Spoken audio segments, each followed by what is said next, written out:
Hello and welcome to yet another episode of One Take. And if you're wondering what's the building right behind me, it's the much controversial and talked about new Congress headquarters, also called the Indira Bhavan. Well, in an ideal situation, I would have wanted to do this episode from inside, but the media has been kept out. The Congress party says that there are preparations still going on. But somewhere down the line, the Congress leaders also say we are going to be no different from the BJP, which keeps the media at arm's length. So this week we are going to be a little different because I'm not going to be focusing on any one topic. I'm going to talk about the churning within the Congress party, which is also synchronizing with the Congress slowly shifting out of 24 Akbar Road to the new headquarters of Indira Bhavan. There are little nuggets of information, some sneak peeks as well, and how even the building of this particular building has been mired in much politics and palace intrigue within the Congress. Let's cut to a day when the inauguration took place, when Sonia Gandhi cut the ribbon along with Mallikarjun Kharge.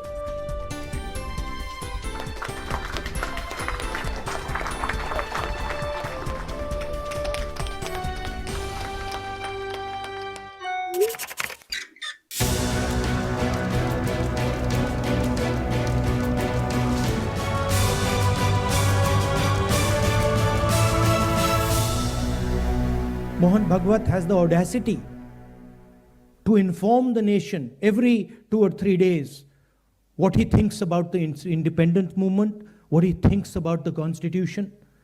In fact, what he has said yesterday is treason, because it is stating that the constitution is invalid, it is stating that everything, the fight against the British was invalid, and he has the audacity to say this publicly.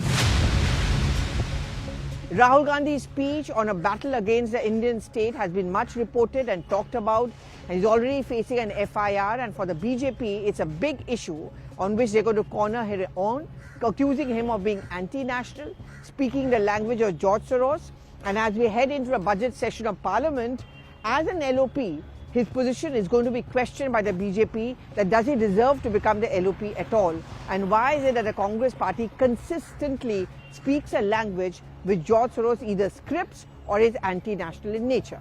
Rahul Gandhi के खिलाफ FIR दर्ज की गई है उनके बयान के लिए, जो जिसमें वो कहते हैं कि मैं भारतीय स्टेट के खिलाफ लड़ रहा हूं। ये दिखाता है उनकी मानसिकता क्या है, और पहली बार नहीं है कि इस प्रकार का बयान दिया गया है जो भारत की संप्रभुता और अखंडता पर हमला करता है। But then there were many voices which came out defending him as we were standing outside that particular day. Prithviraj Chavan I spoke to, Sachin Pilot, and all of them batted for him very strongly over the issue of his attack on Mohan Bhagwat's comment on India's freedom movement.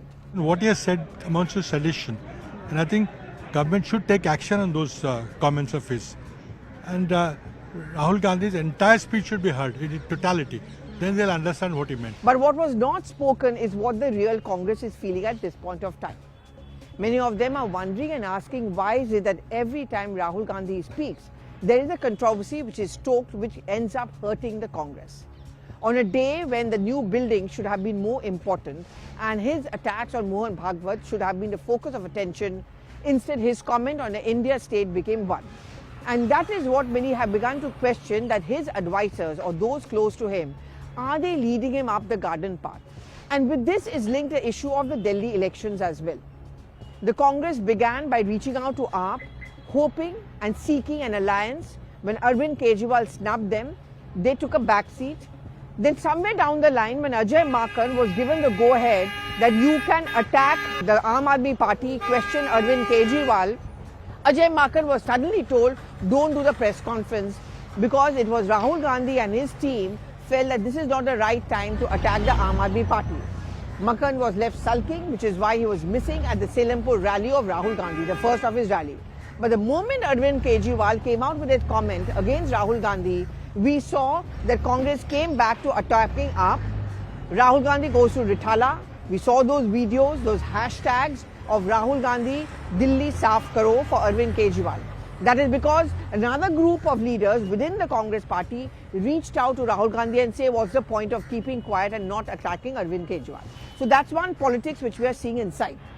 But within the Congress party, as it looks forward to an organizational reshuffle to synchronize with this new building which has come up, is also an organizational change that we're looking at. At this point of time, they have two big power centers, apart from Sonia Gandhi and Mallikarjun Kharge. The Rahul Gandhi one and the Priyanka Gandhi one. Those who are being left out of Rahul Gandhi's coterie are moving towards Priyanka because they feel that she at least is more media savvy. She also understands politically the nuances, like the way she handled the bag issue inside the parliament. And there are three big corners of general secretaries who are believed to have her ears and eyes. Randeep Surjewala, who many felt was left out in the cold with Rahul Gandhi's coterie and KC Venugopal gaining momentum. And of course, JTS, as he's called, or Bhavan Jitendra Singh, Alwar's MP at one point of time, and of course, Sachin Pilot. What really stoked a lot of interest was a recent release which Sachin Pilot signed as a General Secretary, giving out a list of star campaigners of Delhi, which mentioned Ashok Gehlot. Well, Sachin Pilot's optimistic supporters seeing this as a sign of changing times, in which they are hoping that that big change will come and Rajasthan will come in the grips of Sachin Pilot. It is this tussle which we are now seeing between the Rahul Gandhi coterie and the Priyanka Gandhi coterie. Will it bring the Congress party down once again? Those left out in the cold, those who have complained of being snubbed by Rahul Gandhi and his gang, are now looking at Priyanka Gandhi Vadra for a kind of a resurrection. It's a known fact that Priyanka Gandhi Vadra is a little bit more patient, like Sonia Gandhi. She reaches out, she spoke about people like Anand Sharma, Janardhan Dwivedi, all of whom are very much a part of that opening ceremony. It was Priyanka's idea. Just as she looked at the decor inside the Indira Bhavan, she also looks at the good imaging of the Congress party. So we are looking at a power struggle which is now taking place between these two sides. And that is why the Congress is now trying to reinvent itself. In fact, the Congress is also coming out with a white t-shirt movement. The white t-shirt movement epitomizes Rahul Gandhi's white t-shirt. And for many who are wondering why does he keep on wearing this in the cold of Delhi, well, here's the message, that he is going to start this movement to bring justice. But the Congress is now leaving many confused, just as its own party leaders are becoming confused. Which is the real Congress? What is it that the party wants? Is there going to be a constant tussle for power and a contradiction? And will there be many camps within the Congress party which is responsible for the state of affairs? On one side, some feel that there should be a low-profile inauguration of the Congress building. Therefore, the media was kept out. Many party workers who have played an important role in the cementing of the party were also left out. There are others who are feeling that why were they even left out, because this is way of making a mistake which the BJP did not.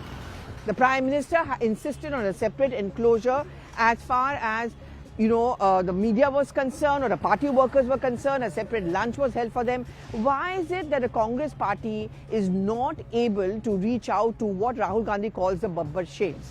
Is this disconnect between Rahul Gandhi and the party workers and the cadre responsible for the Congress's repeated poor performance and not feeling the pulse on the ground?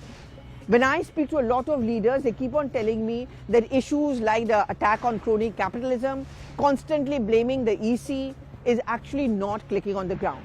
What may have worked for Lok Sabha need not necessarily work for the state elections. But what is worse is that within the India bloc, and that issue is going to come up again in the budget session, within the India bloc, there are few takers for Rahul Gandhi's Congress. Is this where Priyanka Gandhi Vadra will step in? Will Priyanka be able to bring the party more together? And will this facade and beautiful big building of the Congress party open its doors and floodgates to the real people of the party, which is the party cadre? There are many palace intrigues, too much of power struggle. There are some who want, for example, KC Venugopal to be removed as a General Secretary, who have complained about the fact that he does not connect with them. They feel that it's becoming too South heavy, and why is it that North Indian leaders should not be given a chance? There were many sulking faces which we saw at the inauguration who feel left out. Will all of this pull the Congress party down as the regional satraps are trying to gain control?